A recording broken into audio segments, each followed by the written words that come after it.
박상규 시사평론가님 모시고 자 이춘석 문제부터 다뤄볼 건데요. 자 박상규 시사평론가님 나오셨습니다. 어서 오십시오. 안녕하세요. 예. 네. 어제 이 국회 법사위원장을 맡고 있는 이춘석 의원의 이 차명 주식거래 의혹이 터졌어요. 고개를 숙이고 국회 본회의장에서 주식거래하는 장면이 포착이 됐는데 어떻게 이 장면을 해석을 하셨어요? 주식 법꾸라지 행태를 보이다가 주식 법꾸라지. 이제 들통이 나니까 네. 조국 때도 그런 일이 있었지만 좌파들이 이런 일을 당했을 때 3단계 대응법이 있어요. 예. 첫 번째는 전면 부인하는 겁니다. 딱 잡아떼는 거. 처음에 그랬죠. 사진이 찍힌 것은 맞으니까 국회 본회의장에서 주식거래 창을 본 것은 변명의 여지가 없는 내 잘못이다. 예. 라고 사과를 했어요. 예. 그러니까 이걸로 끝날이라고 본 거죠. 그랬는데 이게 더 팩트가 사진 하나만 찍은 게 아니에요. 네. 저 더 팩트라는 언론사는 그 과거에 그 명성을 얻기를 연예인들의 그 여러 가지 그 사생활. 아, 예. 뭐 한국판 파파라치의 원조라고 할 만큼 아주 한번 딱 포착하면 집요하게 파헤칩니다. 그래서 여러 개를 다 찍었는데 지금 창에도 나오지만 그런데 이름을 보니까 카메라 성능이 좋아요. 그러네. 차 땡땡. 예. 왜 그 이춘석이 아니고 차 땡땡이지? 그래서 알아보니까 이 사람 보좌관입니다. 자, 주식 투자를 우리나라에서 하는 분이 1,400만 명이 넘는다고 하는데 저도 스마트폰에다가 앱을 깔아서 주식 투자를 하고 뭐 이 방송 보시는 분들도 많은 그런 분들이 있으리라고 봅니다. 예. 진성준 같은 사람만 50 후반이 되도록 나는 한 번도 주식 투자를 해본 적이 없다. 그런 사람이 뭐 증권 관련 그 세제를 뜯어 고치겠다고 했으니 참 그것도 웃기는 노릇인데, 자, 이춘석이 왜 그러면 차땡땡이의 그 저 주식 거래 창을 열어보느냐?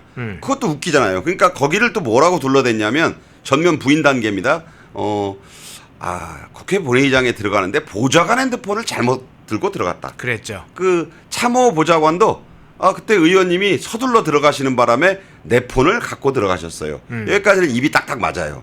그런데 자, 저걸 보면 근데 규모가 1억 원이나 됐어요. 그러면 보좌관이 1억 원씩이나 하는 주식을 그냥 들어가서 그걸로 보나? 근데 아주 익숙해. 그리고 저걸 열려면요. 예. 아이디는 물론이고 비밀번호가 있어야 되고요. 예. 그리고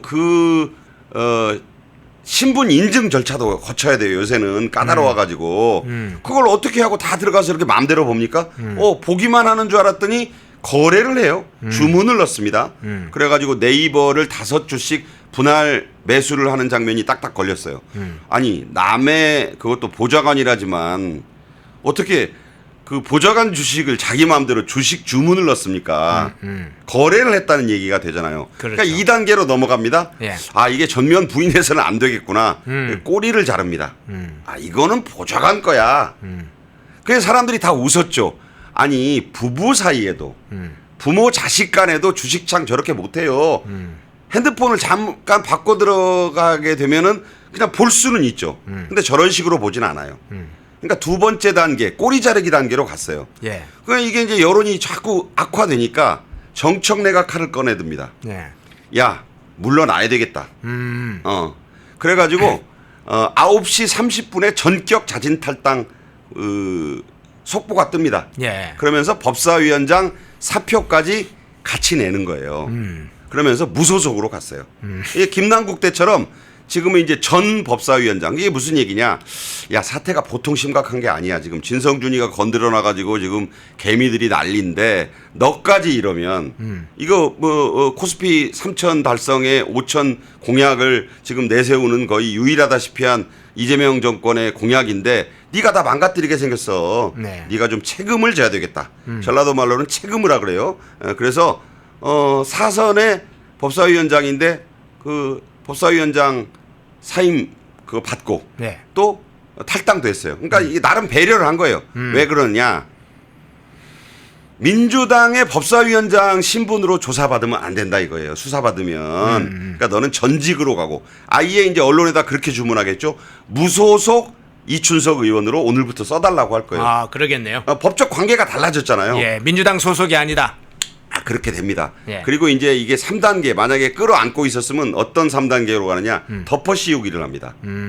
잡아떼고 이제 너도 그랬잖아. 그 단계로 가기 전에 정청래가 칼을 꺼내서 친 거예요. 예. 자, 그런 상황이기 때문에 일단 영등포 경찰서가요. 네. 관할이 영등포가 그 여의도 의사당 관할이니까 네. 일단 이춘석 입건했습니다. 두 가지 혐의. 일단 하나는 금융실명제법 위반이에요. 명백하죠. 예. 두 번째 이건 이제 주진우 의원이 고발하겠다고 했는데 고발하기도 전에 서울 영등포 경찰서가 빨리 움직였습니다. 그 다음에 이제 공직자윤리법 위반. 아니 이춘석이 올해 2월에 국회의원 그 재산 등록할 때 주식도 신고해야 되잖아요. 예. 빵원이에요, 빵원. 근데 왜 1억 원짜리를 네 맘대로 주물러? 자, 두 가지 혐의로 됐고 참호보좌관 방조죄가 있습니다. 예. 그거 그렇게 해서 함부로 덜렁덜렁 스마트폰 빌려주고 그래도요 죄가 된다는 거 이번에 많이 아셨을 거예요. 그래서 차보좌관도 영등포 경찰서에 같이 입건됐다. 자, 영등포 경찰서가 알아서 움직였겠습니까? 그럴 리가 없죠. 네. 이 사람 무소속으로 우리하고 상관없으니까 바로 달아라. 이렇게 된 거예요. 그래서 신속한 정청래에 의한 꼬리 자르기가 이루어진 단계다. 일단 이렇게 말씀드립니다. 그런데 지금 이제 금융실명제법 위반, 공직자윤리법 위반 관련된 사항을 주로 이제 사건 진행되는 상황을 쭉 살펴주셨는데 맥을 짚어주셨는데 일단 더 팩트가 그 사진을 포착하면서 알려졌는데 동시에 이 어제 국가대표 AI 인공지능 그 기업들 발표를 하는 시간대에 주식 거래하는 것이 확인됐잖아요. 그렇죠. 이해 충돌이죠. 예, 그래서 지금 국정기획에서 경제 2분과장을 맡았다. AI 쪽을 담당했었다. 그래서 내부자 중요한 정보 거래, 내부 거래 문제까지도 제기된 상황이네요. 당연히 이제 말씀하신 대로 예. 지금 아마 이제 어제 9시 반 이전에 이 사태가 벌어지기 전에 이춘석은 정치적 화양연화였습니다. 사선 의원, 전라북도 익산 갑이니까 예. 뭐 여기서 5선하는 건 식은죽 먹기보다 쉬웠겠죠. 거기다가 대표가 된 정청래가 남겨주고 간 법사위원장을 또 차고 앉았어요. 법사위원장 상임위의 상임위라 불리는 데 아닙니까? 네. 그러니까 이제 수석 상임위원장까지 됐지. 자, 돈도 벌고 싶은 거예요. 근데 이 이춘석은 작년 그러니까 국감 때도 이게 딱 걸린 바가 있습니다. 이게 상습범이 되는 거예요. 예. 그래가지고 진보당의 홍성규란 대변인이 당신 작년에도 비슷한 일로 한번 걸린 적이 있잖아요. 이거 상습범이다. 이렇게 지적을 했는데 자, 그런데다가 이춘석은 이 정부 이재명 정권은 인수위가 없었잖아요. 네. 국정기획위원회. 네. 여기에 경제 2분과장. 대단한 자리입니다. 특히 AI 관련해서 모든 정보와 그 여러 가지 알짜 그런 뉴스들을 미리 알 수 있는, 많이 알 수 있는 자리. 그러네. 그러니까 지금 국가대표 얘기는 뭐냐면 KAI라고 있어요. 모든 걸 K를 갖다 붙입니다. 한국형 인공지능의 그 파운데이션 모델. 영어가 좀 어려운데 그야말로 국가대표란 뜻이에요. 엘리트 종목이 있어요. 그거를 미리 알 수 있는 위치에 있었고 지금 말씀한 대로 이 주식 거래를 한 그 네이버 LG CNS가 다 거기 들어있는데 이 종목이 몇 시간 뒤에 AI 국가대표 발표가 나요. 그러니까 서둘러 야 이거 빨리 사야 돼 하고 야 너 늘 갖고 있던 그 보좌관 보고 야 네 뭐 내 거라고 그랬을 거야 아마 내 핸드폰 이리 내놔 그래가지고 가지고 들어가서 익숙하게 빨리 해서 주식 분할 매수를 한 것이다. 자, 이게 상식에 맞는 거잖아요. 네. 자, 차 씨가 한 얘기 들어보세요. 이 의원님은 주식 거래를 하지 않는다. 제가 주식 거래를 하는데 의원님께 주식 거래에 관한 조언을 자주 얻는다. 이게 말이 된다고 생각하세요? 어제 본회의장에 들어갈 때 자신의 휴대폰으로 알고 헷갈려 들고 들어가신 것 같다. 들어갔다. 거기서 제 주식창을 잠시 열어본 것 같다. 이 말이 됩니까? 주식하는 분들이 들으면 정말 이 국민들을 가재, 붕어, 개구리 그 이하 존재로 취급을 하는구나. 주식 똥멍청이로 아는구나. 이렇게 되는 것이고 저거는 의원 보좌관이 하고 싶어 했겠어요? 그 사진을 딱 찍은 더 팩트가 확인 취재를 들어가니까 네. 어이쿠 큰일 났네 하고 이제 의원한테 물어봤을 거예요. 예. 더 팩트가 그런 거 다 찍었답니다. 그래? 그럼 이렇게 대답해 너는. 우리 짜놓은 시나리오 있잖아. 그렇게 대답을 한 거예요. 제가 볼 때는 그런 의혹을 제기할 수밖에 없는 답변이다. 그렇게 해서 주식을 샀고 보니까 아까 말씀드린 대로 저 핸드폰을 빌려준 것도 지금 입건 대상이라고 그랬잖아요. 차보좌관도 네. 이제 경찰 수사 본격적으로 받으면 자기도 살아야 되잖아요. 예. 저게 자기 주식 아닌데 이미 무소속이 됐고 끈 다 떨어졌는데 네. 제가 볼 때는 정청래가 하는 걸로 봐서는 이춘석의 의원직 제명까지도 염두에 두고 있을 거예요. 아, 문제가 심각해지면 잘라내야죠. 예. 무슨 대구 경북 의원도 아니고 전라북도 배치 하나는 그 여반장이라고 그러잖아요. 손바닥 뒤집기보다 쉽다. 그래서 이춘석은 그야말로 하루아침에 근데 죗값을 치르는 거죠. 그렇게 돈도 벌고 님도 보고 뽕도 따르는 사람이 대한민국에 그리고 가장 지금 주식 가지고 개미들이 뿔이 완전히 났잖아요. 네, 네. 지금 그런 마당에 이런 식의 갑질을 법사위원장이 했다고? 아, 이건 더 이상 말이 필요 없는 영역입니다. 예. 근데 앞서 이제 지금 평론가께서 이 이춘석의 탈당을 이야기를 하면서 정청래가 쳤다 이런 이야기를 해주셨잖아요. 저는 의혹 제기를 한 겁니다. 예, 정청래가 쳤다. 이 쳤다는 정치적 의미를 좀 한번 해석하고 싶은데요.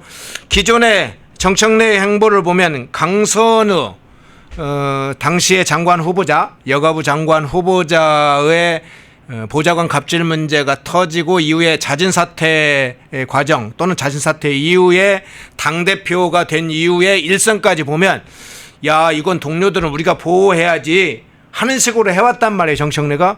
그런데 이번 이춘석 관련된 것은 쳤다 이렇게 지금 보셨습니다. 어떤 문제입니까? 저는 이게 제 표현이에요. 예. 증거는 없죠. 근데 왜 그렇게 보냐면 이렇게 신속할 수가 없잖아요. 보통의 경우에는 하루 이틀 여론을 보고 나서 결정을 합니다. 왜냐하면 정청래의 첫 반응도 민주당의 당 윤리감찰단에게 감찰을 지시했어요. 예. 이제 일단 진상을 좀 알아보자 이거였죠. 그런데 시시각각 돌아가는 게 여론이 심상치가 않다. 보고가 올라오는데 자 정청래가 대표가 된 뒤에 가장 먼저 전화를 건 사람이 뭐 비공식적으로야 여기저기 했겠지만 언론에 보도된 건 강선우입니다. 예. 강선우에게 전화해서 내가 지켜주겠다. 뭐 친정 오빠예요? 뭘 지켜줍니까? 예. 이미 갑질 의혹으로 그렇게 된 사람을. 그런데 그 강선우에게 먼저 전화를 한 이전에 예. 제일 먼저 만나서 인터뷰하고 언론과 접촉, 그 언론이라고 불러야 될지 모르겠지만 뭐 언론이죠. 유튜브도 김어준의 뉴스공장에 먼저 나갔습니다. 맨 먼저. 예. 거기 나가가지고 그때 대화 중에 김어준이 그랬어요.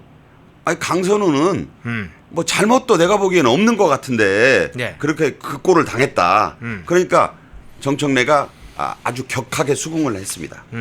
자, 그 얘기는 뭐냐면 지금 한창 얘기가 나오고 있는 지금 현재 민주당은 김어준 대표의 정청래 대표가 이제 모든 걸 이끄는 것 같지만 그 뒤에는 이 김어준이라는 실권자가 따로 있다. 예. 그 옛날에 그 조선시대에 세종이 임금이었지만 군권을 틀어쥐고 있던 상왕 이방원이 태종이 그 상당 기간 오랫동안 그 실질적 왕을 했잖아요. 예. 그러니까 그 유명해서 그때 그 역사상 최강의 상왕 아니었습니까?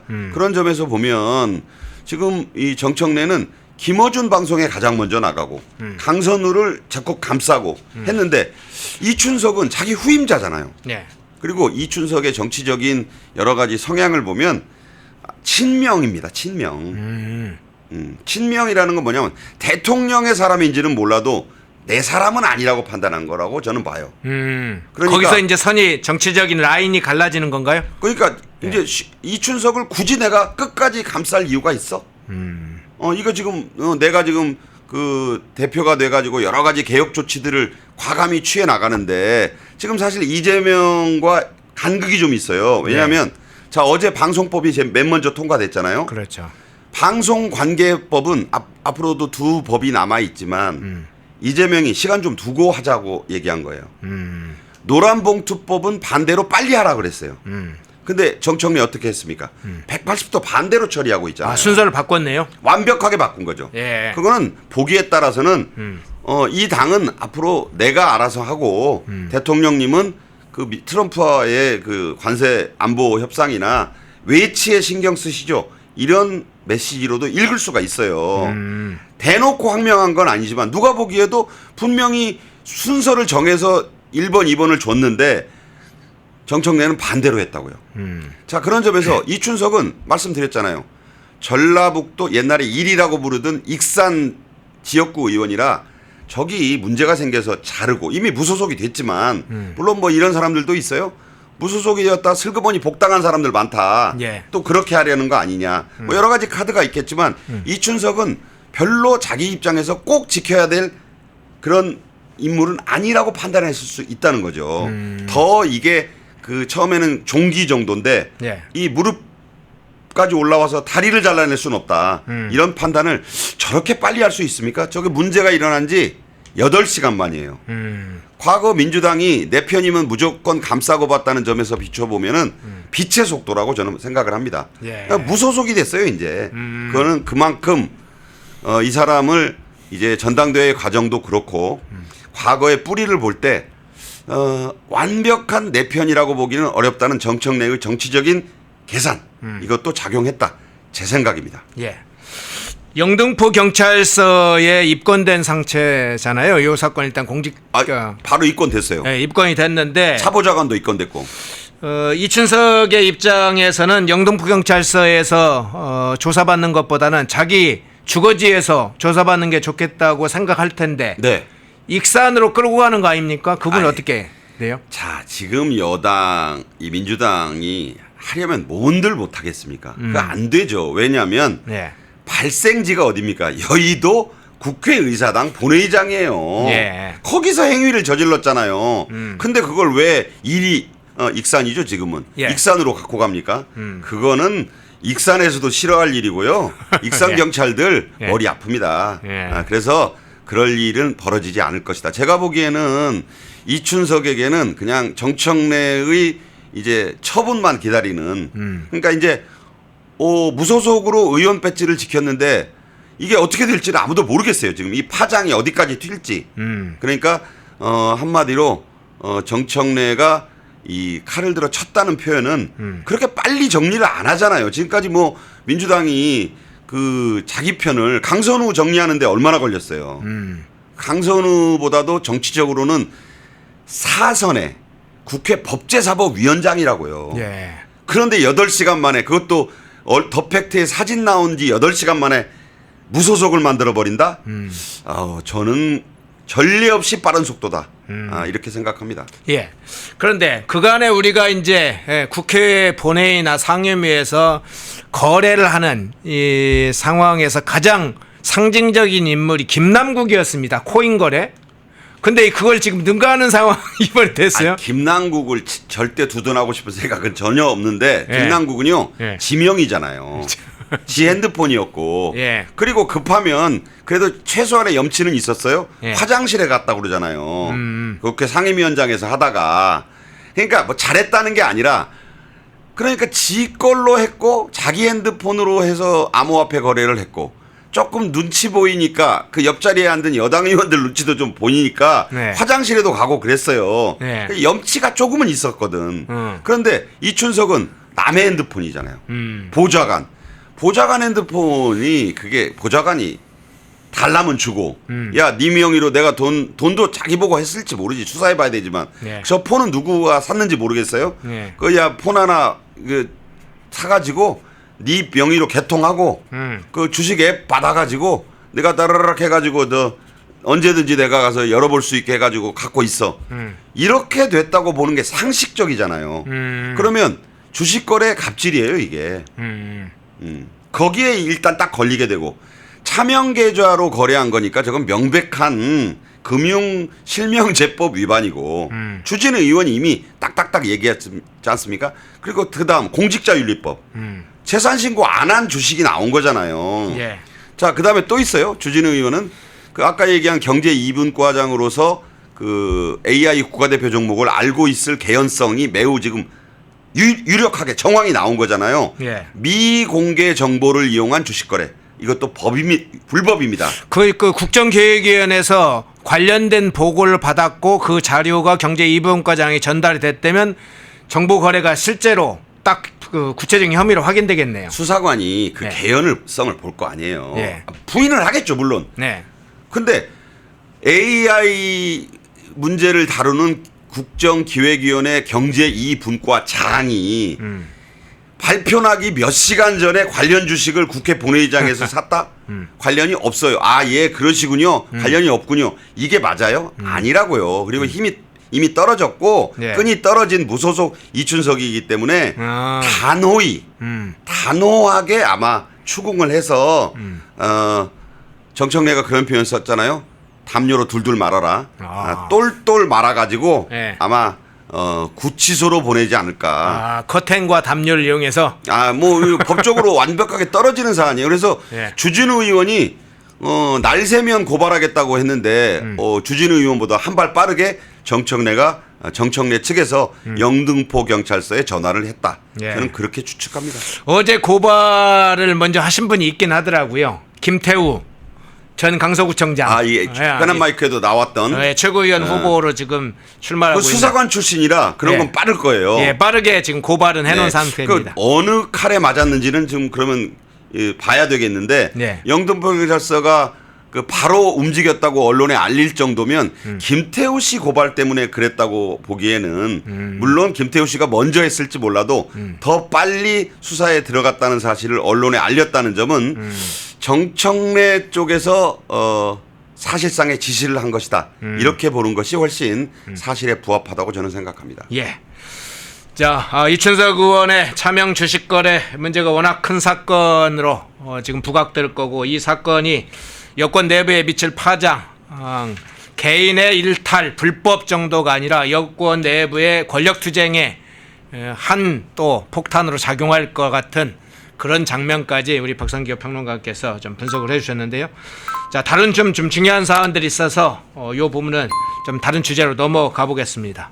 정혁진 변호사 나오셨습니다. 어서 오세요. 네, 안녕하세요. 저는 사실 되게 충격받았어요. 왜냐면 이게 강선우 같은 경우는 뭐 쓰레기를 치우라 마라 뭐부터 해갖고 뭐 관련해갖고 완전 뭐 종부리듯이 했던 게 나와가지고 그 갑질 의혹이 강선우 여가부 장관 후보자는 있었는데 이거는 특이하게 보좌관을 위해 주는 건가? 보좌관을 위해서 의원이 직접 휴대폰을 들고 가서 차익 실현을 뭐 확인해줬다는 건지 처음에 이 논란 터졌을 때 그 해당 보좌관의 해명도 너무나도 기가 막혔잖아요. 네네. 보좌관을 위해 주는 뭐 국회의원이야 이거는. 그래서 저는 너무 사실 웃기면서도 어처구니가 없었어요.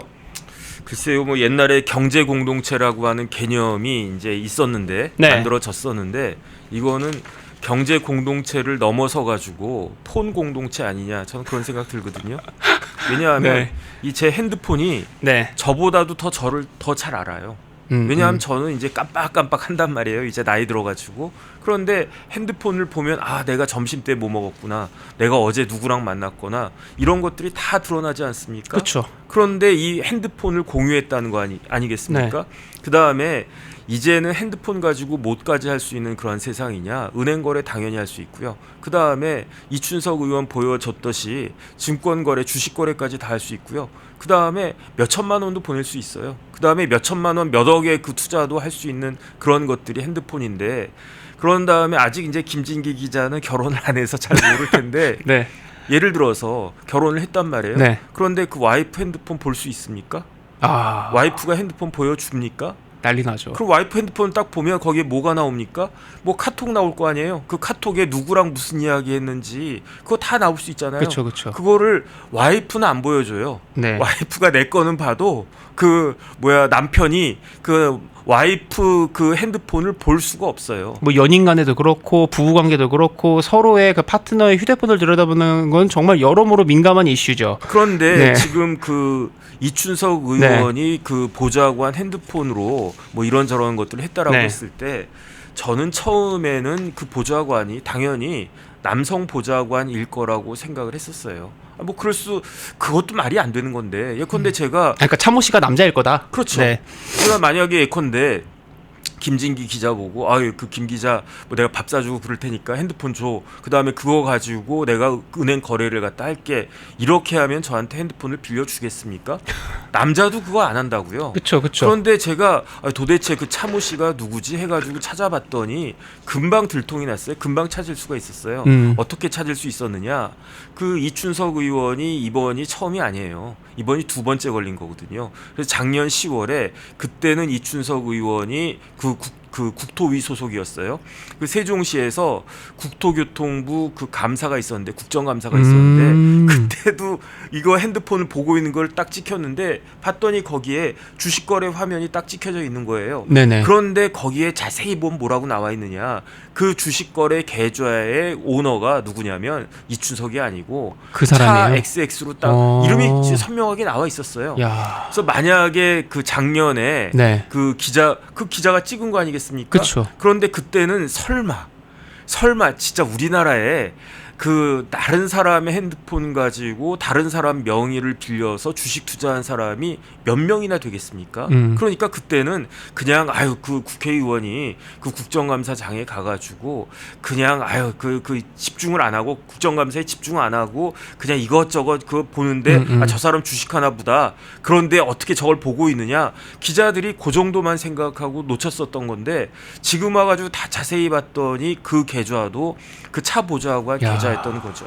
기가 그런데 막히네요. 네. 제가 봤을 때는요, 참 네. 이춘석 의원 제가 납득이 되지가 않는 게 이춘석 의원이 변호사 출신이거든요. 아 그래요? 사법시험에 1988년도에 붙었어요. 네네. 그러면은 91년도에 연수원 수료했다는 이야기고 그런 다음에 군 법무관 갔다 온 다음에 90년대 중반 정도부터 30년 넘게 변호사 생활했던 분이 이춘석 의원인데 아니, 그러니까 법사위원장 시키지 뭐 아무나 법사위원장 네네. 시킵니까? 의사 출신을 법사위원장 시킵니까? 아니면 노조위원장 출신을 법사위원장 시킵니까? 정청래는 시키긴 했죠, 그죠? 정청래 그 대표는요 본인이 이야기했어요. 네. 나도 변호사다.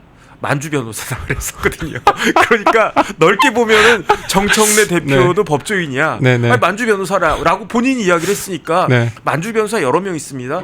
누가 있냐면 박지원 의원도 나 만주 변호사다 그랬었단 말이에요. 아니 그러니까 어쨌든 법조인이니까 네. 그렇게 그 법사위원장을 했었던 건데. 네. 아니 그다음에 요번에 그 이춘석 나가고 제가 보니까 오늘이 입추거든요. 이춘석 봄이 가니까 추미애가 왔어. 그러네. 추미애 의원도 그 법조인이잖아요. 네네. 그러니까 법사위원장을 했는데 추미애가 들어온다 입추. 그러니까 춘이 나가니까 이춘석이 나가니까 그러니까 죄송합니다. 네. 그런데 네. 만약에 제가 이춘석 의원이었다라고 하면 그때 사진 딱 찍혔는데 소름이 쫙 끼쳤을 거예요. 저거 내 계좌 아닌데 눈 밝은 기자들이 쫙 보고 이름이 왜 차미진이야? 네. 이 사람 누구야? 보좌관이네. 네네. 그러면 왜 남의 그 핸드폰을 들고 있는 거야? 자기 핸드폰일 수가 없는 거 아니겠습니까? 네. 그러면서 이거 들켰구나라고 생각을 했을 텐데 가슴을 쓸어내렸을 거예요. 아 기자들이 이걸 알아내지 못했구나. 그런데 어떻게 지금에 와가지고 1년도 안 됐는데 똑같은 행동을 그다음에 이번에도 그냥 넘어갔을 수도 있을지 모르겠는데 그런데 이번은 작년하고 다르다고요. 첫 번째 그 이춘석 의원이 그때는 그냥 4선 의원에 불과했지만 이번에는 법사위원장이었잖아요. 그러니까 더군다나 뭐 하고 있었습니까? 방송법 그 개정한다고 해가지고 그렇죠. 여당 야당 엄청나게 붙고 뭐 필리버스터 하느니 그러고 있는데 그러면 제가 기자라고 하더라도 딱 그 찝히는 사람들이 있을 거예요. 1번 여당 대표 그쵸. 정청래 의원 핸드폰 가지고 뭘 보나. 그다음에 2번 뭐 야당 대표 뭐 하고 있나. 야당 대표 없으니까 원내대표 뭐 하고 있나. 그리고 난 다음에 3번이 여당의 원내대표쯤 될 거고 그다음에 네 번째 정도로 그 기자들이 관심이 있을 사람이 누구냐. 법사위원장이잖아요. 그렇죠. 그러니까 여당 지도부하고 그다음에 주요 상임위원장 순으로 그렇게 관심이 갈 수밖에 없다는 말씀이잖아요. 법사위원장한테는 그쵸. 관심이 갈 수밖에 없잖아요. 네네네. 이 방통법 그쵸. 법이 통과되는데 네. 법사위원장 무슨 생각하고 있지? 혹시 뭐 누구랑 뭐 문자 보고 있나? 송원석 원내대표 문자 해가지고 뭐 이렇게 그쵸. 뭐 해달라고 그런 것도 그거 그거 들통난 지 하루 만이에요. 그렇죠. 그거 들통난 지 하루 이틀 만에 법사위원장이라고 한 사람이 이거 네. 핸드폰 보고 있는데 심지어 두 번째 그 와중에 거래까지 했잖아요. 그러니까 문제 의식도 없었다는 거죠, 평소에. 개념이 그죠? 없어요. 그래가지고 제가 봤을 때는 기자들이 처음엔 차보자고 한 그 명의가 더 충격이네. 그냥 넘어갔을 네. 수도 있었을지 모르겠어요. 그냥 보고만 있었으면. 네. 그러면 저 사람은 법사위원장인데 지금 필리버스터 하고 있는데 네네. 방송법이 얼마나 중요한데 그런데 또 그 핸드폰 보고 앉아 있네. 또 그 주식 그 화면 보고 앉아 있네. 이러고 있었을 텐데 보니까 거래까지 한단 말이에요. 거래를 하네. 그러면서 다 자세하게 쭉 봤더니 이름이 달라. 이름이 차모 씨야. 그런데 그 사람 누군가 봤더니 금방 나와요. 왜냐하면 이춘석 의원이 18대부터 2008년도에 18대 국회의원 당선된 다음에 내리 3선을 합니다. 18, 19, 20대. 네. 그런 다음에 21대 때 그 전라북도 익산에서 경선에서 탈락해요. 그리고 난 다음에 22대 국회의원으로 다시 들어와가지고 4선 의원이 됐는데, 근데 중요한 건 뭐냐면은 탈락했을 때 그때 국회 사무총장 되는데 그때 차보좌관을 국회의원 할 때도 그 보좌관으로 데리고 있었고, 그 다음 본인이 국회 사무총장 할 때도 비서실장으로 데리고 있었고, 사무총장실로 데리고 간 거죠. 네. 사무총장실의 비서실장. 그렇죠. 네네. 사무총장이 국회 사무총장이 장관급이거든요. 국회의장 비서실장은 차관급인데 네. 사무총장 비서실장은 사무총장 자체가 장관급이기 때문에 네. 한 부의사관급 한 3급 정도 되거든요. 그리고 난 다음에 다시 국회에 입성하니까 또 보좌관으로 데리고 왔던, 그렇게 뗄래야 뗄 수 없는 그러한 사람인데 그 사람의 핸드폰 가지고 그 주식을 갖다가 거래를 했다. 주식 거래를 했다. 이게 말이 되겠는가? 아니, 그러니까 이게 대체 국회의원하고 보좌관이 무슨 관계길래 주식 거래 명의를 빌리고 빌려주는 건지, 보좌관이 원해서 설마 그랬을 리는 없을 것 같고, 그럼 이것도 야 내놔 이래가지고 거래한 갑질의 이건 형태인 건지, 무엇보다 더 놀라운 거는 법사위원장 그리고 어떤 출신인지 이춘석 의원에 대해서 설명해 주셨는데, 저런 정도의 문제 의식도 평소에 갖지 않고 그냥 일상처럼 이번에 두 번째 걸린 거라는 거잖아요. 그런 걸로, 그런 준법 정신으로 무슨 입법을 하고 또 저 보좌관은 무슨 입법 보좌를 한 것인지, 그래놓고서는 그 법을 누구한테 지키라는 거야 대체? 국민 그리고 기업들부터 해갖고 줄줄이 지들이 저딴 식으로 해갖고 만든 법들 지키라고. 그러니까 이건 너무 탐욕도 위선도 그렇고 너무 역한 거 아니냐. 어떻게 저런 자들이 모여서 정의가 어떻고 공정이 어떻고 뭐 개혁이 어떻고 외칠 수가 있느냐. 저런 자들이 나라 기둥뿌리 다 뽑으려고 저렇게 하는 거 아니냐. 나라가 이게 성할 수가 있겠느냐. 저런 자들이 지금 저렇게 상전 자리에 앉아갖고 있는데 막 이런 한탄들이 국민들 사이에서도 막 나오는 거거든요. 그런데 제가 봤을 때는요, 지금 정권 초기 이제 네. 이제 2달 지났어요. 네. 왜냐하면 6월 4일부터 그 이재명 대통령 취임했으니까 네. 오늘 며칠입니까? 오늘 8월 7일이잖아요. 네. 2달하고 한 2, 3일 정도 더 됐네. 그런데 지금 제가 봤을 때는요, 나사가 이렇게 하나가 이렇게 빠진 거 아닌가? 그 생각이 들어요. 왜냐하면 이춘석 의원이 국회 법제사법위원장이기도 하지만 네. 이춘석 의원이 이재명 네. 대통령 후보에 뭐였었냐면 비서실장이었어요. 그러니까 이재명 대통령 당선되기 직전까지 대통령 후보일 때 그때 상황실장이 강훈식이었고 네. 비서실장이 이춘석이었어요. 그러니까 정청래가 그 법사위원장 하다가 그 여당 대표로 딱 올라가니까 그 자리를 이춘석 의원한테 준 거 아니겠습니까? 네. 그 의도가 정청래 대표도 뭐 이춘석 괜찮다 이렇게 생각했겠지만 다름 아닌 이재명 대표가 그 이춘석 내 비서실장 했었고, 그 다음에 이재명 대표가 사법연수원 18기인데 이춘석 의원은 20기거든요. 뭐 같은 법조인으로 그 다음에 뭐 나랑 뭐 기수 차이도 얼마 안 네. 나고 같이 일해 보니까 괜찮네. 어차피 변호사가 법사위원장 해야 되니까 넓게 해서 만지면서 포함해가지고 이춘석 의원 괜찮네 해가지고 보낸 거 아니겠습니까? 아니, 그리고 사실 기자들이 사석에서 이제 편하게 얘기할 때 뭐라고 얘기하면, 지금 정권은 어떤 출신들이 많이 이제 잡고 있다, 뭐 이런 출신 분석 같은 것도 그냥 하잖아요. 그 대화 주제 중에 하나로. 근데 이제 이재명은 어쨌든 뭐 86 운동권 출신도 아니고 오랫동안 민주당 내에서 비주류의 길을 걸어왔고, 이제 지금도 그렇게 기반이 약한 것으로 보이는데 전북 출신이 많다는 거예요. 전남 출신들이 원래는 이제 민주당 쪽에서 선거 올리고 줄이었다면은 전북 출신 등용이 많더라 뜯어보면. 그래서 그 전남이 아니라 지금 정권은 전북이다 뭐 이런 얘기도 지금 뭐 이렇게 하거든요. 한 명 한 명씩 이제 거명을 해가면서. 네네. 근데 이춘석도 보니까 전북이더라고요. 이번에 전북 익산. 네네. 근데 지금 말씀하신 대로 이재명의 뭐 비서실장도 하고 심지어 전북 출신이고 법사위원장도 했고 그런 사람이 지금 저렇게 하고 있다가 이게 지금 크게 지금 터진 거 아닙니까, 그죠? 그런데 이게 네. 조금 재밌는 게 네, 지금 보세요. 저기 이춘석 의원이 그 익산 출신일 거예요. 네, 전라북도. 네, 네.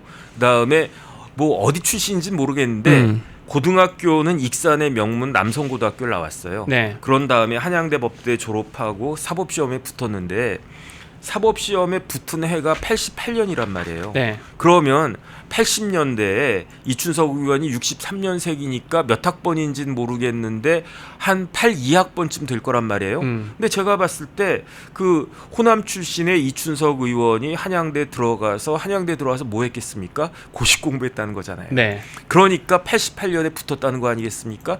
그러면 전두환 노태우 때 다른 사람들 뭐 학생운동하고 막 그랬을 때 그런데 저분은 고시 공부해가지고 88년에 떡하니 사법시험 합격했다는 거 아니겠습니까? 네. 그 다음에 지금 여당의 원내대표 누굽니까? 김병기 대표잖아요. 그렇죠. 김병기 대표가 국정원에 입사했어요. 언제 입사했느냐? 87년도에 입사했어요. 그러면 김병기 원내대표도 다른 사람들 다 막 학생운동하고 데모하고 막 네. 그러고 있을 때 그때 전두환 노태우 때 네. 87년까지 전두환 대통령 때였잖아요. 그렇죠. 그때까지 쉽게 말하면은 전두환 대통령 때 국정원에 옛날로 치면 안기부였어요. 입사했던 분이 지금 여당에서 그 원내대표도 하고 그 다음에 법사위원장도 했었고 그 다음에 저 오히려 반대되는 게 야당의 그 국민의힘의 네네. 국민의힘의 대통령 후보는 어떤 사람이었습니까? 김문수. 김문수 후보는 80년대 전두환 때 어떻게 했습니까? 누구보다도 가열차게 데모하고 그쵸. 그러다가 날렸던, 고문 받았던 음. 그런 사람이에요. 그러니까 이게 완전히 거꾸로 된 거 아닌가 저는 뭐 굉장히 혼란스럽기도 한데 근데 중요한 건 뭐냐면 그 이춘석 의원이 국회 법사위원장만 했던 게 아니고 겸직을 했었어요. 네. 겸직을 했었냐면 이게 가능한 건가 그 생각도 드는데 그 이재명 정부의 국정기획위원회 경제위 분과장을 그쵸. 어제까지 했었어요. 그쵸. 그러니까 한 손에는 법사위원장, 한 손에는 경제위 그 국정기획위원회 분과장 이걸 했었던 건데 그런데 중요한 건 뭐냐면 법사위원장으로서의 이춘석이 주식 거래를 한 것보다도 국정기획위원회 경제위 분과장으로서의 이춘석이 주식을 한 게 그게 직접적인 이해관계 충돌이라는 거죠. 네. 왜냐하면 국정기획위원회 경제위 분과에서 정부 부처 중에 어디를 다루느냐, 어디를 관장하고 있느냐. 첫 번째 중기부, 두 번째 산자부, 그 다음에 어디냐면 과기부거든요. 야. 그런데 국가대표 AI 5개 팀을 선정한 데가 어디냐? 그게 과기부거든요. 그렇죠. 그러니까 과기부에서 선정하자마자 국가대표 AI 그 팀을 선정하자마자 거기에 분과장이었던 이춘석 의원이 이춘석 분과장이 주식을 딱 산 건데 어느 주식을 샀습니까? 네이버가 그 5개 팀 안에 들어가 있어요. 네. 또 어느 주식을 샀습니까? LG CNS. 그쵸. 그것도 또 들어가 있었어요. 그 돈을 어떻게 샀습니까? 자기 돈 내서 샀습니까? 자기 돈이 여유가 있어가지고 주식 투자나 하자. 내가 집 팔았으니까 돈이 뭐 한 1억 정도 남았네. 이거 가지고 여유자금 가지고 주식 투자하자. 그게 아니었어요. 땡겼잖아요. 그렇죠. 신용 땡겼잖아요. 증권회사에서. 그거는 확실하게 이게 오를 것이다라고 확신하지 않으면 그 어떻게 그 돈을 갖다 땡깁니까? 만약에 주식을 샀는데 주식을 뭐 한 3천만 원어치 샀는데 그 주식이 2천만 원으로 떨어졌는데 거기 그 주식을 산 자금이 내가 빌린 돈이다. 그러면 대출 이자까지 또 내야 되잖아요. 그러니까 웬만해 가지고는 확신하지 않고서는 살 수 없는 주식을 샀는데 그 주식이 오를 수밖에 없다라고 하는 미공개 주요 정보를 알 수 있는 위치에 있었던 사람이 이춘석이다. 일단 거론되는 게 이겁니다. 금융실명법 위반, 차명거래니까요, 그죠? 그 다음에 이제 자본시장법 위반. 그다음에 공직자윤리법 위반 등이 일단 요 세 가지가 우선 거론됩니다. 저 법 적용 가능성 높다고 보십니까? 일단은 금융실명법은 빼박이고요. 그 다음에 자본시장법 위반보다 더 직접적으로 걸리는 게 있어요. 그게 뭐냐면 공직자 이해충돌 방지법이라고 있어요. 네네. 근데 그거를 언론에선 잘 모르는 모양이더라고요. 저 잘 안 들어와 있어요. 네. 자본시장법보다 그게 더 빼박이에요. 음. 만약에 그 문제가 된다라고 하면 그리고 자본시장법 위반. 그 다음에 공직자윤리법 위반은 뭐가 되냐면 네. 이 결국 재산 신고를 갖다가 누락했다는 거니까 네. 이춘석 의원 재산이요 30년 넘게 변호사 했던 사람인데 국회의원 4선에다가 장관급 사무총장까지 했던 분인데도 재산 신고한 내역 제가 찾아봤거든요. 4억 7천만 원밖에 없어요. 재산이. 어머 총렴하시네.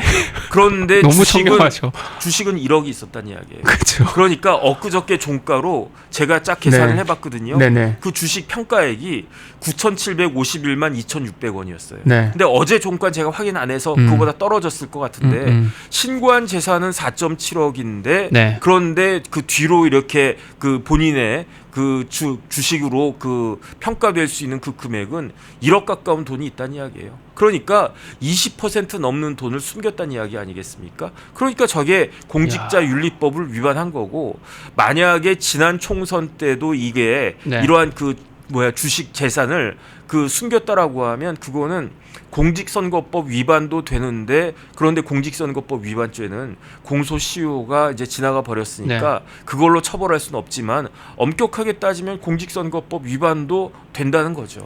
아니 이게 좀 사실 좀 쇼킹한 게 이미 뭐 경제신문에서는 이런 보도도 나왔어요. 뭐냐면 이춘석이 해당 주식들 매수한 시점이 빠르면 국정기획위원회에 합류 직후였을 것으로 추정된다.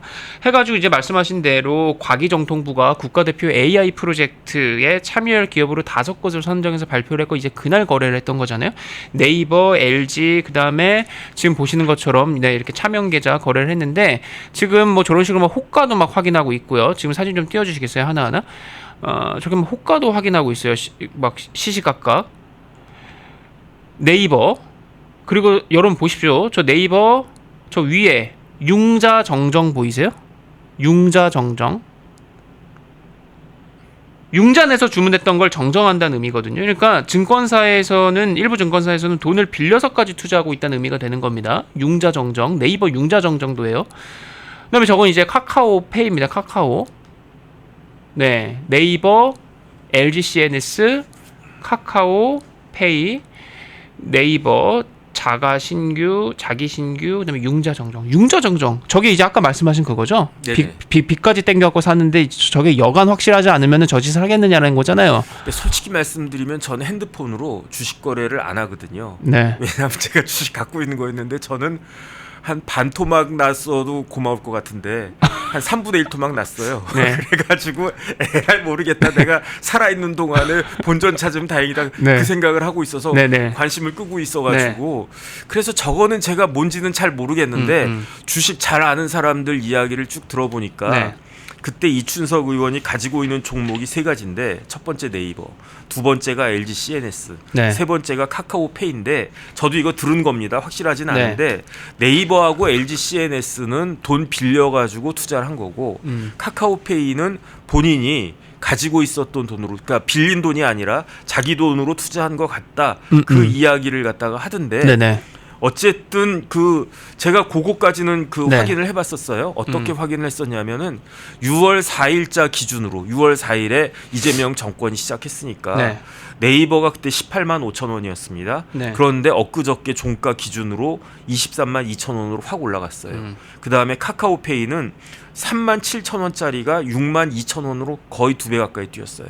그 다음에 LG CNS는 5만 1천 원짜리가 7만 원으로 거의 한 40% 뛰었어요. 그 사이에. 그거는 우리나라 그 장이 좋았던 것도 있지만 어쨌든지 간에 이런 부분들에 대해서 자신 있게 투자할 수 있었던 근거가 혹시 이춘석 의원이 가지고 있었던 정보 아니었겠느냐. 그런데 그 정보의 출처가 결국 국정기획위원회 경제 2분과에서 나온 거 아니냐. 네. 이런 의심을 할 수밖에 없고요.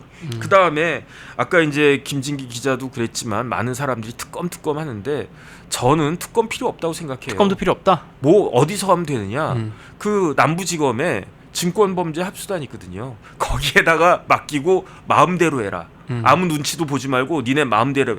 우리나라 증권 관련해서 최고 에이스 검사들이 몰려 있는 데가 남부지검에 증권범죄 합수단이에요. 뭐 특검 해봤자 예컨대 저같이 어리버리한 사람 특검에 들어가봤자 수사 제대로 못하거든요. 근데 추미애는 법무장관들 거기 해체시켜 버렸었잖아요. 그러니까요. 근데 지금 심지어 그 정권이 다시 들어서 갖고 이제 검찰도 수사를 하겠느냐, 그리고 경찰도 하겠느냐, 이건 특검이어야지 된다 이러는 거거든요. 그러니까 제가 처음에 곰곰이 네. 생각을 해봤을 때는 네. 아 이런 거 하라고 공수처 있는 거 아니야? 그쵸. 라고 생각을 했는데 그쵸. 이춘석 의원은 국회의원이니까 공수처의 수사 네. 대상이 되긴 하는데 공수처가 수사할 수 있는 범죄에 포함이 되나 안 되나 그게 아리까리해요. 제가 네. 봤을 땐. 그러니까 공수처는 패스하고 그다음에 이재명 대통령이 경찰에다가 엄중 수사하라 그렇게 말씀을 하셨는데 그쵸. 제 생각이 잘못된 겁니다. 남부지검의 증권범죄 합수단에다가 좌고 우면하지 말고 내가 다 인정할 테니까 그러니까 그 당신들 마음대로 마음껏 수사하시오. 그러면요. 저 정도 수사는요. 일주일 안 걸려서 결과 쫙 나와요. 에이스 검사들 거기 다 있는데 특검할 필요가 없다니까. 특검하면은 금방 털 수 있다 이거죠. 그럼요. 저게 뭐 어렵겠습니까? 이게 네. 다 자료가 다 있는데. 그러니까 그 에이스 검사들한테 좀 맡겨주시면 좋겠고 특검하려면 뭐 법 통과해야지 준비해야지 뭐 그런데다가 못하러 국가 예산을 갖다 씁니까? 우리나라 뭐 이렇게 돈 많습니까? 네. 우리나라 미국에 투자할 돈도 지금 네. 부족한데. 그러니까 저는 남부지검에다 사건을 좀 맡겨주셨으면 좋겠다 생각합니다. 이게 지금 민주당 이제 최고위원이죠. 전현희 의원 같은 경우는 이춘석에 대해서 정확한 진상이 밝혀지면 추가 조치 불가피하다 이러면서 국회 차원의 징계 가능성까지 열어놨어요. 그래서 뭐 의원직 박탈되는 것까지 지금 이제 야당에서는 요구하고 있는데 지금 근데 이제 이게 야권에서는 정청래도 그렇고 민주당 이재명 민주당이 이춘석 하나로 꼬리 자르기 하려는 거 아니냐 뭐 이런 말 나옵니다. 저는 처음에는 제가 어제 돌직구쇼 나갔었는데 네. 속보가 떴어요. 정청래, 이춘석 제명 딱 그래가지고 네. 그래가 첫 제명이 무슨 뜻일까? 그랬는데 오히려 그 민주당 쪽 패널이 뭐라고 그 이야기했느냐? 저 국회의원직에서 제명하는 거다.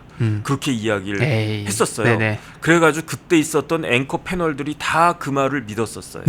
진짜로. 네. 왜냐하면 민주당에서 제명한 게 뭐가 의미가 있겠습니까? 시간 순으로 딱딱딱 정리를 해보면요. 저게 들켰어요. 처음에는 이춘석 의원이 발뺌을 했어요. 저거 내 계좌 아니고 그냥 모르고 내가 핸드폰 들고 갔는데 알고 봤더니 그게 내 보자고 한 핸드폰이더라. 그게 말이 됩니까? 이게 이런 핸드폰, 이 핸드폰은요 전 세계에 저밖에 없어요. 네. 왜냐? 껍질도 다르고요. 그다음 딱 보면 제 가운데 쫙 이렇게 금가 있거든요. 이런 핸드폰 전 세계에 저밖에 없단 말이죠. 그러니까 이게 내 거냐 아닌 거냐를 모르는 건 조금 이렇게 정신이 왔다 갔다 하시는 분 아니면은 모를 수가 없잖아요. 네. 아니, 김진기 기자도 자기 핸드폰 내 건지 아닌지 그거 헷갈립니까? 어쨌든 그렇게 네. 말도 안 되는 해명을 하다가 그리고 난 다음에 이춘석 의원이 사퇴를 해요. 뭘 사퇴를 하느냐? 법사위원장 사퇴를 하고 그리고 난 다음에 한 게 뭐냐면은 민주당을 탈당합니다. 민주당을 탈당했는데 그 전에 뭘 이야기하냐면요. 페이스북에 글을 올리는데 내가 당의 조사를 민주당의 조사를 성실하게 다 잘 받겠다. 그렇게 이야기해놓고 그리고 난 다음에 당이 조사 기구를 꾸리기도 전에 했다 하면서 탈당했단 말이에요. 그때 자진 탈당해 버렸죠. 그럼 탈당하면 어떻게 됩니까? 조사할 수 있습니까? 못해요. 그렇죠. 예를 들어서 제가 뭐 나쁜 짓을 했어요. 막 네. 제가 일진이어가지고 네. 막 뭐 학생들을 갖다 막 두드려 팼어요. 학교에서 무슨 학폭위 같은 거 열려가지고 야 나와 그랬는데 제가 어떻게 합니까? 저 자퇴하겠습니다. 그러면서 자퇴해버리면 학폭위가 열리겠습니까? 못 열리잖아요. 똑같은 거란 말이에요. 그리고 난 다음에 정청래 그 대표가 그런 사람에 대해서 그 자퇴한 사람에 대해서 퇴학한 것과 뭐가 다르겠는가. 제명은요 아무런 의미가 없어요. 제가 봤을 때. 당에서 제명을 시켜서 당으로 다시 복당하는 것도 막은 조치다 이런 식으로 언론에서는 또 막 해석을 달아주거든요. 그게 이재명 대통령이 말씀하신 패가 망신입니까? 그렇게 되면 패가하고 망신이 됩니까? 말도 안 된다. 저는 그런 네. 생각이 들고 네. 그렇기 때문에 만약에 민주당에서 의지를 보인다라고 하면 국회의원 직에서 제명을 해야 돼요. 제 생각엔 그렇거든요. 그런데 당연히 국회의원직에서 제명은 못할 겁니다. 네. 그런데 만약에 진짜로 민주당에서 그 이춘석 의원을 국회 열어가지고 제명은 충분히 가능합니다. 왜 네. 가능하냐? 200석만 있으면 가능해요. 200석만 있으면 가능한데 국민의힘에서 이춘석 의원 동료 의원이니까 감싸주자 이러겠습니까? 국민의힘에서도 제명에 찬성할 거예요. 네. 그 다음에 여당에서 제명합시다라고 하면 그러면 거의 만장일치로 제명이 가능하지 않을까 네. 저는 그런 생각이 드는데 만약에 민주당에서 이춘석 의원을 제명하면요. 민주당은 어마어마하게 무서운 당이 되는 겁니다. 뭐 우리 저부터도 에이 못하겠지. 네. 제명하라 이렇게 이야기하는데 못하겠지 이렇게 생각하는데 네. 정말 읍참마속하는 심정으로 이춘석을 날려버린다. 그러면은 그게 진짜 무서운 거다. 민주당이 어마어마하게 무서운 정당이다. 저는 그런 생각 듭니다.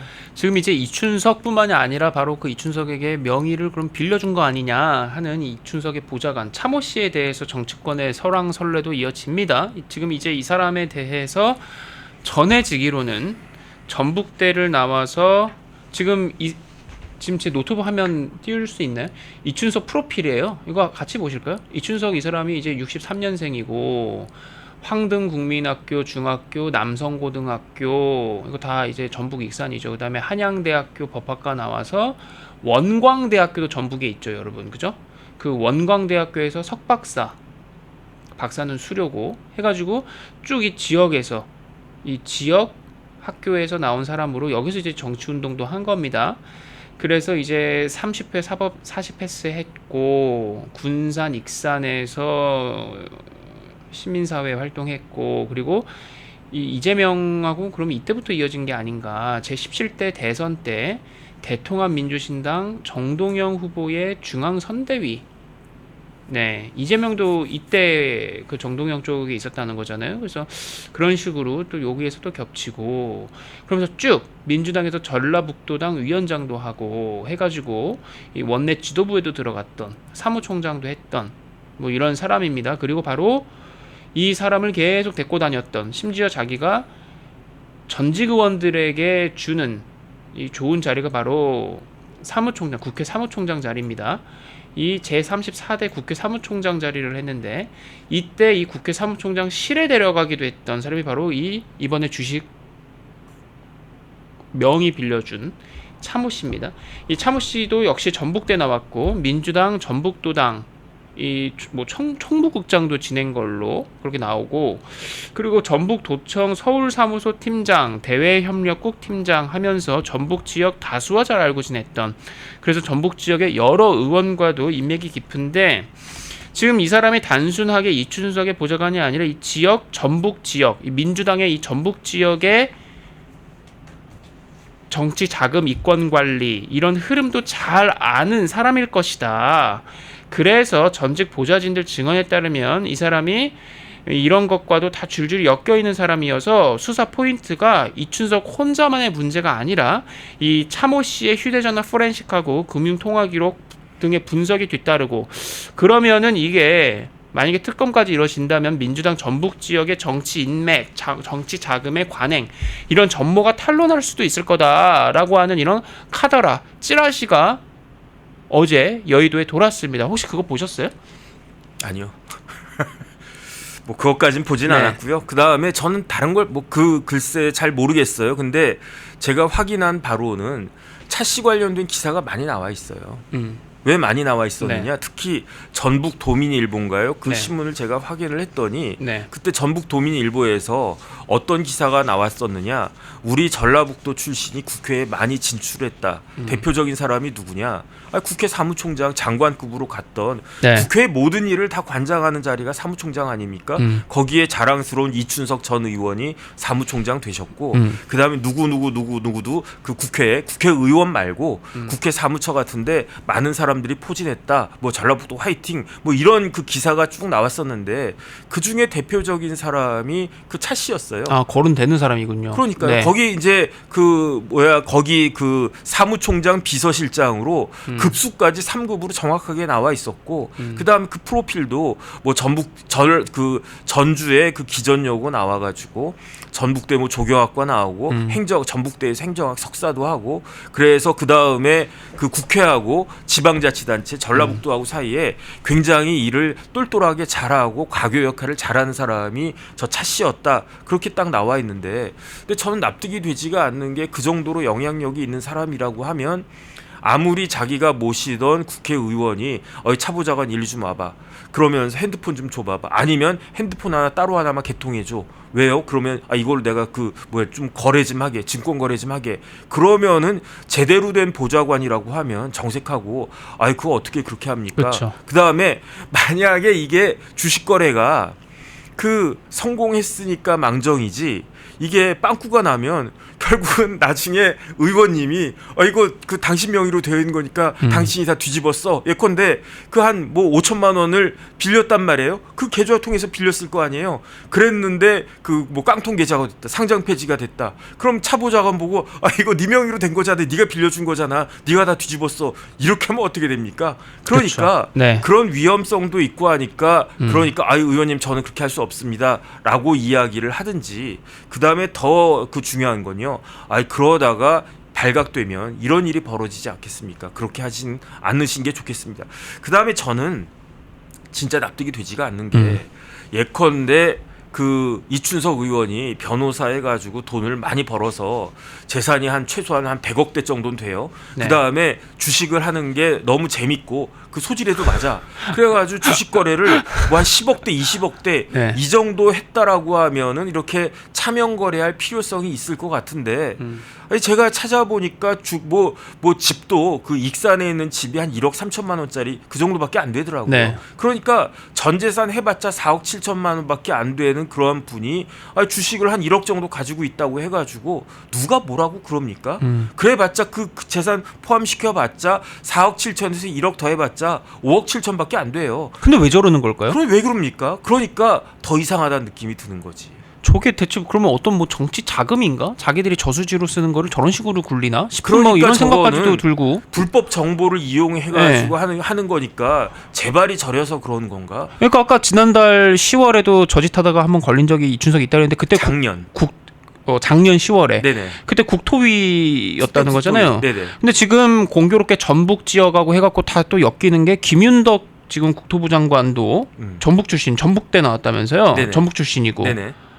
그것까지는 연결이 되는지 안 되는지는 잘 모르겠는데 그러니까 이상하게 상식적으로 그 말이 안 되는 행동을 할 때에는 다 이유가 있는 것이 아닌가? 그렇죠. 그러니까 그런 것들을 밝히려면 결국은 당에서 진상 조사를 하거나 어차피 당에서 진상 조사를 해도 그게 한계가 있는 거 아니겠습니까? 네. 그러니까 결국은 검찰이든 경찰이든 수사해서 밝혀야 되는데 지금 경찰에서 수사하라고 지금 여권과 대통령이 그렇게 말씀을 하셨는데 이게 어느 정도 제대로 된 결과가 나올지 만약에 제대로 된 결과가 나오지 않고 그냥 슬쩍 넘어가려고 하면요. 이건 특검이다. 그러면은 이제 오히려 국민들의 분노나 그런 실망감이 훨씬 더 커지지 않을까 그런 생각 듭니다. 지금 이제 야권에서는 그래서 이런 말 나오는 거예요. 아니 살아있는 권력 수사하는 건 경찰 검찰로는 한계가 있다. 죽은 권력 난도질하는 거는 검경이 잘한다. 특검은 이춘석처럼 여당 중진 법사위원장이라는 검을 수사할 때 필요한 거다. 국정기획위원회 내부 정보로 선행 매매를 했다는 거 이게 이 의혹이 가장 중요한 핵심이다. 그리고 국정기획위원회에 또 다른 내부 정보로 인한 투자가 없는지 전수조사도 필수다. 제대로 된 수사라면 당장 국정기획위원회부터 압수수색을 했을 거다. 이재명이나 정청래의 꼬리 자르기는 보여주기 쇼일 뿐이다. 근데 진짜로요. 이게 지금 이 이춘석 말고도 또 다른 내부 정보 투자가 없는지도 사실 국민들은 이제 의심을 하게 되죠. 네네. 그죠? 그러니까 지금 뭐가 문제가 되는 거냐면요. 지금 사람들이 주식이 많이 오르니까 기대가 커졌었단 말이에요. 네, 그렇죠. 차라리 주가가 오르지 않았으면 기대하지도 않았을 거예요. 네. 그런데 사실 3,000포인트 넘은 지가 얼마나 그 오랜만입니까? 그렇습니다. 우리나라 역사상 네. 최고 포인트까지는 아직 가지는 않았는데 음. 거의 근접을 했어요. 그러니까 주식에 별로 관심이 없었던 사람들조차도 주가가 오르네 또 오르네 이제 내려가겠지 했는데 또 오르네 이러고 있었단 말이에요. 그렇죠. 그런데 갑자기 이제 그 기재부에서 세제 개편안 나오고 난 다음에 주식이 확 빠지지 않았습니까? 네. 그러다가 이제 정부에서 봉합하려고 하는 것처럼 보이니까 다시 조금씩 오르고 있었던 와중에 이춘석 케이스가 터진 거예요. 이건 뭘 의미하냐면요. 힘 있고 권력이 있는 사람들이 뭘 가지고 정보를 가지고 지금 현대 사회에 있어서는요. 정보가 힘이고 정보가 돈 아니겠습니까? 그쵸. 예컨대 내일 무슨 일이 벌어질지 알면 그거 가지고 그 정보만 가지고도 어마어마하게 막대한 그 돈을 벌 수가 있는 게 그게 지금 현대 사회 아니겠습니까? 그쵸. 그 다음에 무슨 재벌이나 아니면 큰 뭐 그 금융기관이나 큰 손들은 그런 정보에 개미들보다 훨씬 더 빨리 억세스가 될 수 있으니까 그러니까 그런 사람들이 더 돈을 버는 거고 그러니까 뭐 국민연금 같은 데서 주식 투자하고 그런 거 아니겠습니까?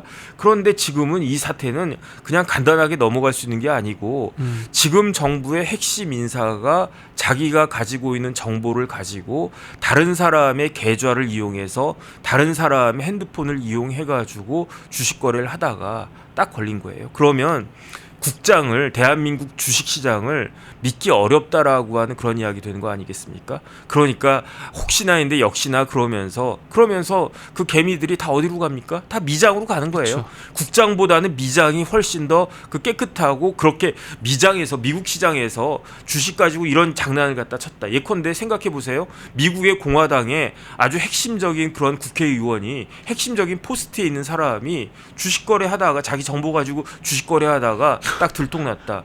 미국에서는 어떻게 됐겠습니까? 상상도 못해. 그러니까 미국하고 한국의 차이가 네. 이렇구나. 이러면은 지금 이재명 대통령이 5천 시대 열겠다라고 그쵸. 이야기를 해도 과연 그게 되겠는가? 그런 부분들에 대한 실망을 지금 정부에서는 답을 해야 된다 생각됩니다. 아니, 지금 주식시장에서 장난치다가는 패가망신한다는 걸 보여주겠다라고 이재명이 큰소리 떵떵 쳤는데 아니 이런 말이 얼마나 우스웠으면은 여당 법사위원장이 뭐래? 웃기고 있네 이러면서 그냥 차명거래를 그냥 대놓고 국회 본회의장에서 한 거 아니에요? 그러니까 지금 이게 지금 패가망신을 시키겠다라니 어쩌고니 하면서 지금 이재명이 이 제왕 노릇하면서 신나게 사이다 발언해가지고 본인들의 지지층에게는 지금 이 몇 달째 좀 열광 섞인 그런 환호를 받고 있습니다. 패가망신 발언도 그렇고 그 다음에 수해 발생 때도 그렇고 그죠? 지금 볼까요? 수해 발생 때도 그랬죠? 지금 일단 어제 이재명이 휴가 중인데도 포스코 ENC 면허 취소 등을 검토하라 해서 이 휴가 중에 대책 강구 지시했는데 건설업계에서는 지금 또 뒤집어졌다는 겁니다. 이재명이 저런 식으로 뭐 면허 취소를 해야 하면서 그냥 가만두지 마라. 뭐 징벌적 어쩌고저쩌고 징벌적 배상도 어쩌고저쩌고 얘기하고 수해 났었을 때도 어쩜 이렇게 오산, 구리, 세종 다 국민의힘 소속 지자체장들 이 지역만 크게 수해가 났는지 딱 그 부분만 콕 집어갖고 그때 이 야권의 반발과 샀었는데 당시에 이제 오산시청부터 해가지고 또 압수수색했었어요. 이재명이 손가락질 해가지고 그죠? 오산시청 현대건설 압수수색하고 경찰이 이재명 한마디에 그래갖고 지금 과실치사 혐의로 오산시 공무원 3명을 과실치사 혐의로 입건을 시켰습니다.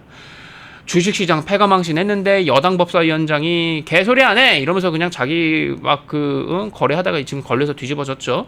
그리고 뭐 오산시장, 오산시청 향해서 저런 족쳐라 이래가지고 경찰이 족쳐가지고 막 압수수색하고 해서 공무원 3명을 과실치사 혐의로 입건했어요. 저 3명 이제 신세 조진 겁니다. 대통령이 저렇게 손가락질해서. 그리고 민주노총 경남본부가 포스코 ENC 저 일주일 전이에요. 7월 30일 포스코 ENC 압수수색을 해라.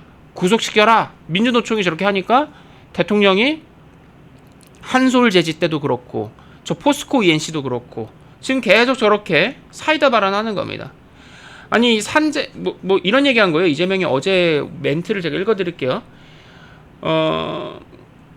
예방 가능한 사고는 아니었는지 면밀히 조사하라. 그쵸, 필요하죠. 오케이. 근데 건설 면허 취소, 공공 입찰 금지 등 법률상 가능한 방안을 모두 찾아서 보고해.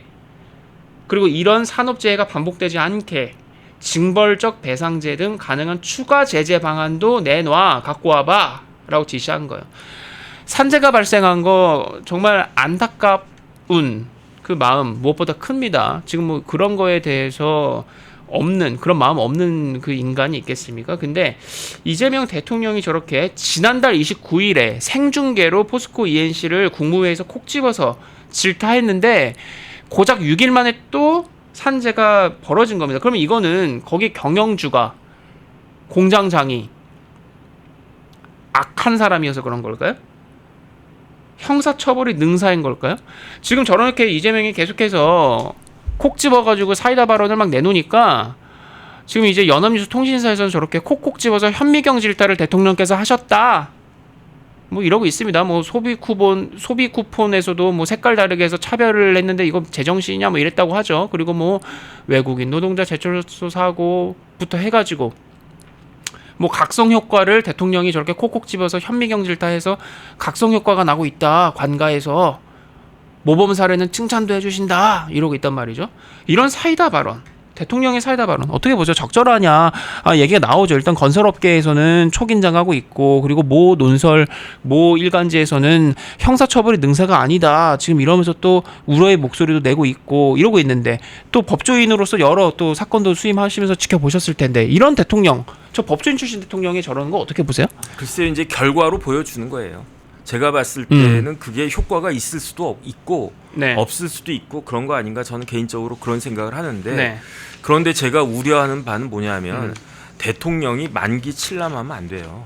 그렇게 할 수가 없는 겁니다. 왜냐하면 어떤 조직이라고 하더라도 올라가면 올라갈수록 권한을 밑에 사람들한테 잘 나눠줘야 돼요.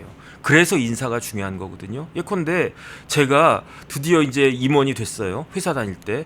그러면 제 밑에 부장들 있지 않겠습니까? 그 밑에 과장들 있지 않겠습니까? 과장이 보고서라고 가져온 걸 보면 임원 눈에 차겠습니까? 내가 하면 더 잘하겠다. 제가 이것저것 여기저기 이렇게 다녀보니까 어떤 분은 굉장히 머리가 좋은 분들이 있어요. 그런데 그런 분들이 밑에 있는 부하 직원들이 어떤 보고서 가져오면은 막 화를 내요. 이거밖에 못하느냐? 그러면서 문 걸어 잠그고 자기가 다 해요. 그렇게 되면 어떻게 되겠습니까? 그 임원이 되면 할 일이 훨씬 더 많아지는데 그 일들을 그 사람 혼자서 일일이 다 할 수가 없는 거예요. 그러니까 만약에 양에는 안 차도 거기에 대해서 잘 키워주고 하는 게 그게 리더의 모습이다라고 저는 생각을 하는데 네. 지금 당장은 양이 안 차더라도 그런데 대통령이 할 일이 얼마나 많은데 이것도 하고 이것도 하고 이것도 해라 이런 식으로 지적하기 시작하면요. 어떤 부작용이 일어나냐면 밑에 있는 사람들은요 일을 할 수가 없어요. 그냥 가만히 있을 수밖에 없는 거죠. 왜냐하면 기껏 내가 머리 써가지고 했는데 대통령이 물론 머리도 더 좋고 네. 대통령한테 뭐가 있냐면요 정보가 훨씬 더 고급 정보가 있지 않습니까? 그런 사람이 막 깨기 시작하면은 밑에 있는 사람들이 일을 할 수가 없단 말이죠. 그런데 천재라고 하면 그 최동석 그 인사혁신처장이 이재명 대통령은 하늘이 낸 우리 민족의 축복이자 천재다 이렇게 말씀을 하셨으니까 진짜 이재명 대통령은 저 같은 사람하고 완전히 다르게 네. 모든 거를 갖다 다 정확하게 할 수 있는 그런 능력이 있다. 그러면 저렇게 하시는 게 좋은 거죠. 하지만 그게 아니고 그냥 웬만한 수재 정도밖에 안 되는 사람도 저렇게 일일이 다 꼭꼭 집어가지고는 우리나라 국정을 다 살필 수는 없을 것이다. 저는 그런 생각이 들고 네. 그냥 제가 부탁드리는 거는 이런 부분들은 그냥 몇 가지는 중요하다고 생각하는 포인트는 딱딱 집어도 지금부터라도 이 모든 그 권한을 국무총리부터 장관 못하러 있습니까? 그런 밑에 있는 사람들한테 권한을 배분해주고 그 다음에 거기에 따른 책임을 주고 신상필벌을 하고 그렇게 해야 국정 운영이 제대로 되지 않겠는가 그 생각 듭니다. 네, 알겠습니다. 오늘 정혁진 변호사하고는 이쯤에서 마무리하도록 하겠습니다. 감사합니다. 네, 고맙습니다. 펜앤마이크에서 추천하는 영상도 보고 가세요.